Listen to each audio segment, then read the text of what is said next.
Fingers and thumbs.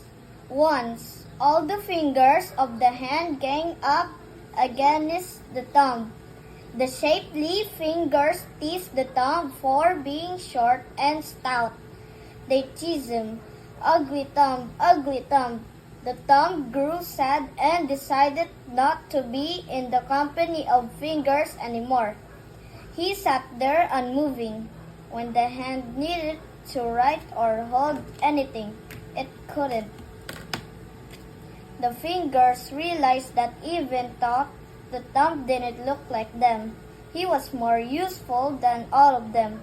The fingers apologized to the thumb and the hand began working again. Thank you.